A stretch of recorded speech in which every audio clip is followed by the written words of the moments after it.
Di ujung selatan desa Lampahrejo, ada sebuah jembatan tua yang disebut warga sebagai jembatan setan. Bentuknya biasa saja, terbuat dari beton kasar dengan pagar besi yang mulai berkarat. Namun tak ada satupun warga berani menyeberang di malam hari, apalagi saat malam Jumat Kliwon. Karena mereka tahu, bukan hanya air sungai yang mengalir di bawahnya, tapi juga sesuatu yang tak kasat mata, sesuatu yang haus darah. Jembatan setan itu sudah berdiri sejak zaman penjajahan, dibangun di atas sungai kecil bernama Kali Buntung. Konon, saat pembangunan jembatan itu, para pekerja sering mengalami kecelakaan aneh. Ada yang tenggelam, ada yang jatuh dari ketinggian, bahkan ada yang hilang tanpa jejak. Mereka bilang, tanah di bawah sungai itu menyimpan kutukan dari masa lalu, kutukan dari tumbal nyawa manusia. Cerita ini bermula dari seorang pemuda bernama Ardi. Ia adalah mahasiswa asal kota yang sedang melakukan penelitian tentang mitos dan kepercayaan masyarakat desa. Ia tinggal di rumah Pak Trimo, kepala dusun Lampahrejo. Awalnya, Ardi tak percaya pada hal-hal mistis. Ia menganggap cerita tentang jembatan setan hanyalah bumbu dongeng yang diturunkan turun-temurun. Tapi semua berubah saat ia mulai bertanya terlalu banyak. Ardi yang penasaran mulai mendekati warga dan merekam cerita mereka. Ia bahkan mengunjungi jembatan itu pada siang hari dan mengambil foto dari berbagai sudut. Tapi yang paling fatal adalah saat ia bertanya pada Mbah Wiryo, orang paling tua di desa. Mbah Wiryo tinggal di rumah panggung kecil di tepi kebun singkong. Wajahnya penuh keriput, dan matanya seperti menyimpan 1000 cerita. Saat Ardi bertanya tentang jembatan setan, Mbah Wiryo terdiam lama sebelum menjawab. Kowe wis nyentuh wilayah sing dudu kowe duweni. Jangan main-main di jembatan itu. Dulu, waktu aku masih muda, ada perjanjian yang dibuat di sana. Bukan antara manusia dan manusia, tapi antara manusia dan makhluk air. Ardi tertawa kecil, berpikir itu cuma omong kosong orang tua. Tapi Mbah Wiryo menatapnya tajam. Setan itu gak suka diusik, apalagi sama orang luar. Banyak yang hilang karena terlalu penasaran. 3 malam setelah pertemuan itu, Ardi melakukan hal yang dilarang. Ia kembali ke jembatan, kali ini saat malam tiba. Dengan kamera dan perekam suara, ia berdiri di tengah jembatan, sendirian. Langit malam tanpa bintang, dan angin dingin menusuk tulang. Ia menyalakan perekam, lalu berkata, "Aku Ardi, ingin tahu siapa yang katanya menghuni tempat ini. Kalau ada, muncullah, tunjukkan dirimu." Beberapa detik berlalu, tak ada suara, hanya angin yang menggoyangkan ilalang. Tapi kemudian, suara gemericik air berubah menjadi seperti suara desisan. Kamera Ardi bergetar, layar menjadi gelap sebentar, lalu muncul kembali. Dan di antara suara desiran air, terdengar suara perempuan menyanyi, lirih dan menyeramkan, tanpa ada siapapun di sana. Ardi ketakutan, segera berlari pulang ke rumah Pak Trimo. Tapi sejak malam itu, ia berubah. Ia tak banyak bicara. Wajahnya pucat, matanya sering melirik ke arah jendela, seolah ada sesuatu yang mengawasinya dari luar.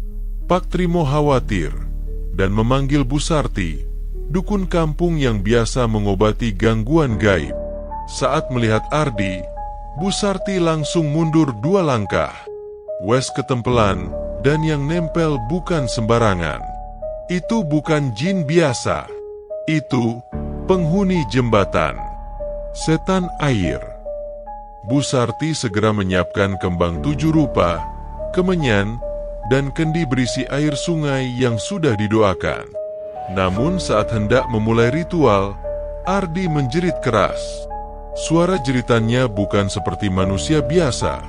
lebih seperti campuran suara lelaki dan perempuan yang saling bertabrakan. Kula sing eneh, dadi tumbalku. Tubuh Ardi melayang beberapa sentimeter dari lantai, lalu jatuh dengan keras. Ia tak sadarkan diri selama 2 hari. Saat bangun, Ardi sudah tak ingat apa-apa, tapi tubuhnya mulai menunjukkan tanda-tanda aneh. Kulitnya basah seperti habis diceburkan ke air, bahkan saat ia baru saja bangun tidur. Warga mulai takut. Mereka yakin kutukan jembatan itu telah aktif kembali karena ulah Ardi. Dan lebih parahnya lagi, ada yang harus menjadi tumbal baru. Tapi siapa? Dan bagaimana cara menghentikan sesuatu yang bahkan tak bisa disentuh? Sejak kejadian itu, suasana di Desa Lampahrejo berubah mencekam. Warga yang dulu biasa beraktivitas hingga malam, kini memilih menutup pintu sejak adzan maghrib berkumandang. Mereka tahu, arwah penjaga jembatan itu sudah bangun. Dan bila benar seperti kata Mbah Wiryo, maka darah harus dibayar dengan darah. Ardi mulai menunjukkan gejala yang lebih parah. Ia tak bisa tidur. Setiap malam, tubuhnya menggigil hebat seperti diceburkan ke kolam es. Dari mulutnya keluar air sungai yang amis dan keruh. Kadang-kadang, ia bicara dengan bahasa yang tidak dimengerti siapapun, seolah sedang berdialog dengan makhluk lain. Pak Trimo dan Bu Sarti semakin panik. Mereka berunding dengan Mbah Wiryo, satu-satunya orang yang tahu kisah jembatan itu sejak awal. Dengan suara gemetar, Mbah Wiryo akhirnya mengungkap kebenaran yang sudah lama dikubur dalam-dalam.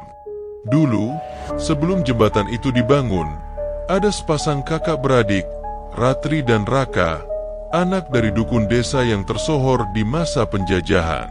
Saat Belanda ingin membangun jembatan untuk akses logistik, mereka memaksa warga untuk bekerja rodi. Banyak yang mati kelelahan dan jasadnya dibuang ke sungai. Ratri, si adik perempuan, mencoba melawan dengan kekuatan spiritual warisan keluarganya. Tapi malangnya, ia difitnah sebagai pembawa sial dan ditangkap oleh tentara Belanda.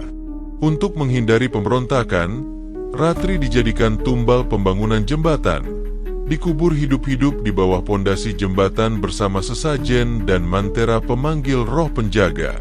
Sejak saat itu, arwah Ratri tidak pernah tenang, lanjut Mbah Wiryo. Setiap 7 windu, ia akan muncul mencari pengganti, seseorang yang meremehkan tempatnya, yang melanggar batas antara dunia kita dan dunia mereka. Dan Ardi telah menjadi sasaran. Tapi ternyata bukan hanya Ardi yang terancam. Wulan, keponakan Pak Trimo yang masih berusia 17 tahun, mulai sering melihat bayangan perempuan berambut panjang duduk di bawah pohon beringin dekat jembatan. Wulan yang lugu sempat menghampiri makhluk itu suatu sore. Tapi saat ia mendekat, perempuan itu menoleh. Wajahnya hancur, matanya merah darah, dan dari mulutnya keluar suara lirih. Aku bukan dia yang kalian kira. Aku Ratri. Sudah waktunya diganti. Sejak hari itu, Wulan jatuh sakit. Setiap malam, ia menggambar jembatan dengan darah menstruasinya sendiri di dinding kamar. Ia merintih, meminta jembatan itu dirobohkan, atau akan ada korban berikutnya. Malam Jumat Kliwon pun tiba. Udara sangat dingin, lebih dingin dari biasanya. Awan hitam menggantung di langit, dan sesekali petir menyambar tanpa hujan. Bu Sarti mengumpulkan beberapa warga untuk melakukan ritual tolak bala di tengah desa. Tapi semua menjadi sia-sia ketika mereka mendengar suara-suara aneh dari arah jembatan. Tangisan anak kecil, diiringi suara sinden menyanyikan tembang Jawa kuno.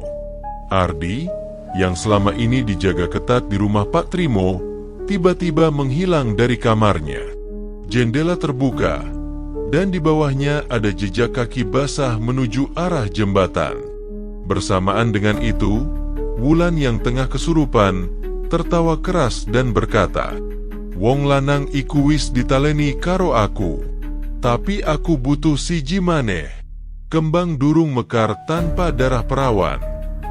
Bu Sarti menangkap maksudnya. Tumbal kali ini bukan hanya satu. Ratri ingin tumbal ganda, pria dan perempuan muda, sebagaimana dulu ia dan kakaknya, Raka, dipisahkan oleh dendam dan pengkhianatan. Tanpa buang waktu, warga beramai-ramai menuju jembatan.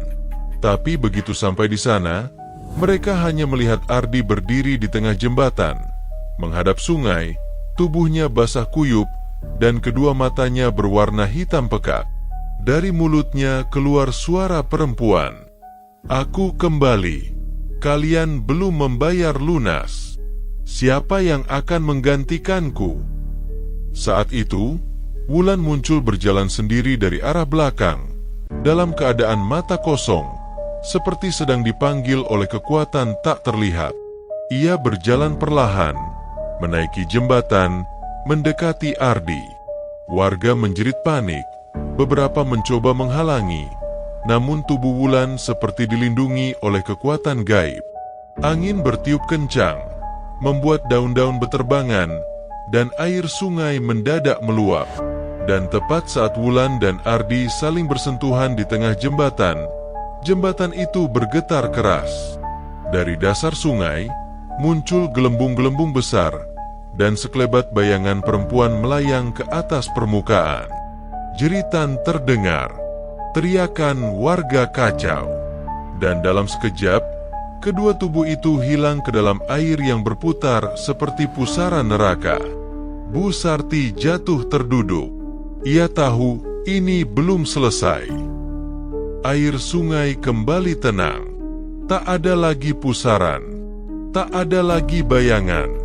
Tapi dua nyawa telah hilang. Ardi dan Wulan, keduanya lenyap tanpa bekas, ditelan oleh sungai di bawah jembatan tua yang kini berdiri dalam keheningan mematikan. Malam itu, desa Lampahrejo seolah tak berpenghuni. Orang-orang mengurung diri di rumah. Tak ada suara ayam, tak ada lolongan anjing. Semua membeku dalam ketakutan. Bu Sarti masih duduk di pinggir jembatan. Matanya kosong menatap aliran air yang hitam. Embah Wiryo datang menghampiri, memegang bahunya perlahan. "Dendam Ratri belum selesai," ucapnya lirih. Ia hanya mengambil 2 tumbal untuk membuka gerbang. Tapi sesungguhnya, yang ia cari adalah pengkhianat yang menjualnya kepada Belanda dulu. Dan itu adalah darah keturunan keluarga Raka. Seketika itu juga, kepala Bu Sarti menunduk. Tangannya gemetar. Aku adalah cucu Raka," bisiknya. Embah Wiryo memejamkan mata. Rahasia itu akhirnya terungkap. Selama ini, Bu Sarti menyimpan kebenaran bahwa keluarganya adalah garis keturunan dari kakak Ratri, yang dulu, karena rasa takut, diam-diam melaporkan Ratri ke Belanda demi menyelamatkan dirinya sendiri. Dan kini, Ratri kembali untuk membalas dendam. Tumbal bukanlah tujuan akhir. Ia ingin keadilan dari saudara kandungnya yang mengkhianatinya. Beberapa hari berlalu, desa Lampahrejo kembali sepi. Tak ada suara anak-anak bermain.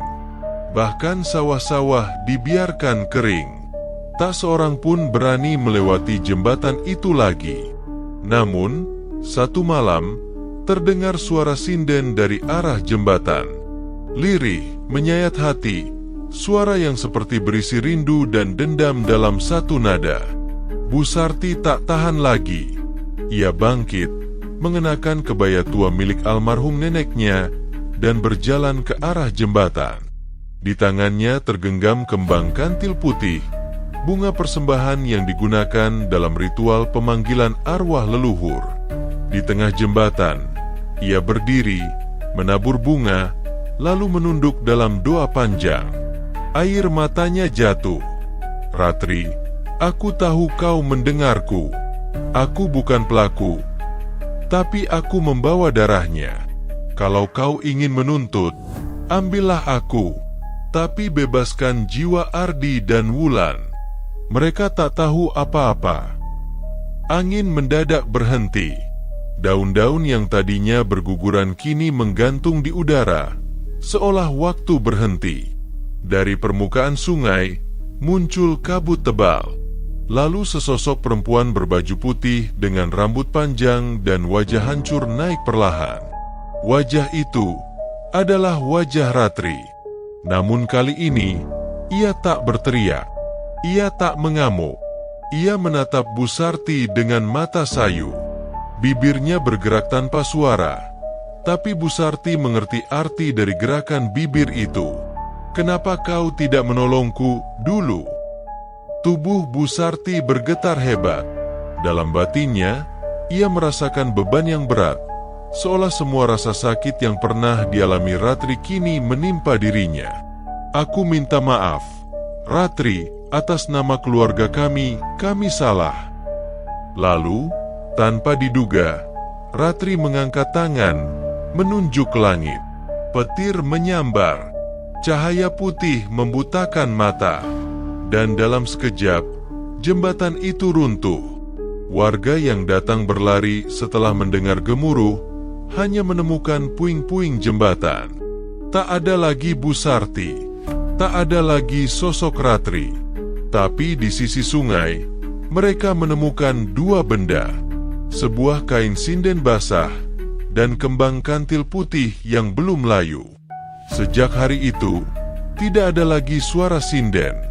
Tidak ada lagi pusaran di sungai, dan tak ada lagi yang kesurupan atau melihat sosok hantu di sekitar jembatan. Namun, warga sepakat untuk tidak pernah membangun kembali jembatan itu. Mereka membuat jalur memutar, meskipun harus menempuh jarak lebih jauh. Karena mereka tahu, Ratri tidak mengganggu lagi. Tapi dia belum benar-benar pergi. Jika suatu hari ada keturunan Raka lain yang datang, atau seseorang yang berani mengusik tanah tempat jembatan itu berdiri, maka Ratri akan kembali dengan suara sinden yang lebih nyaring, lebih menusuk, dan lebih haus darah. Dan nama jembatan itu akan tetap hidup. Jembatan Setan, penjaga dendam yang tak pernah padam. Air sungai kembali tenang. Tak ada lagi pusaran. Tak ada lagi bayangan, tapi dua nyawa telah hilang. Ardi dan Wulan, keduanya lenyap tanpa bekas, ditelan oleh sungai di bawah jembatan tua yang kini berdiri dalam keheningan mematikan. Malam itu, desa Lampahrejo seolah tak berpenghuni. Orang-orang mengurung diri di rumah. Tak ada suara ayam, tak ada lolongan anjing. Semua membeku dalam ketakutan. Bu Sarti masih duduk di pinggir jembatan. Matanya kosong menatap aliran air yang hitam.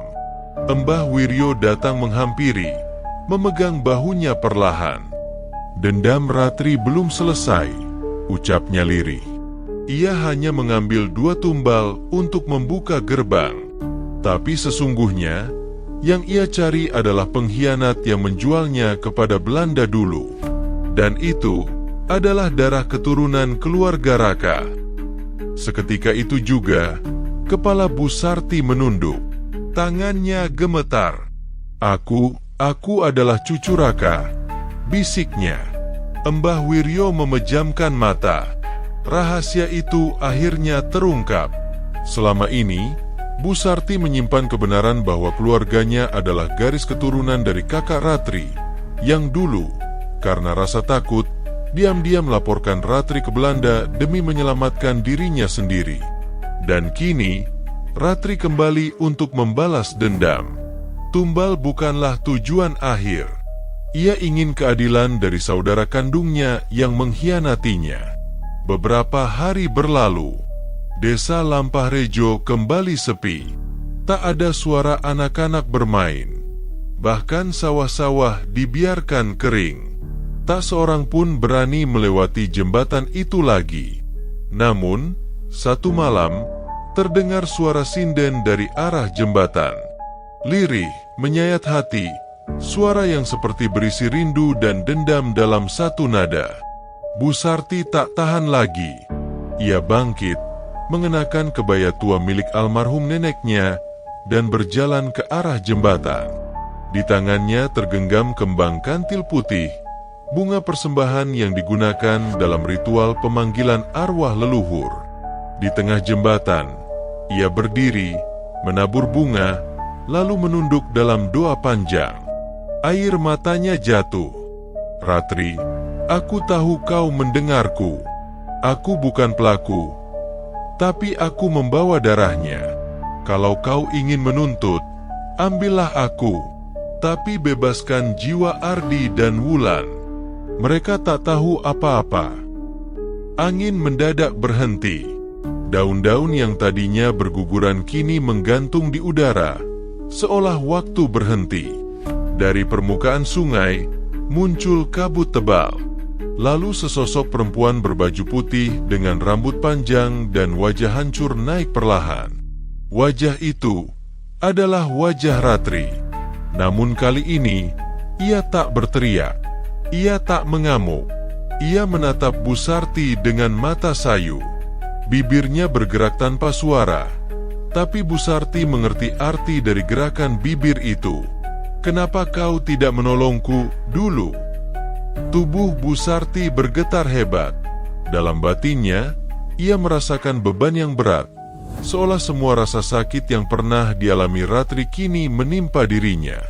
"Aku minta maaf, Ratri, atas nama keluarga kami salah."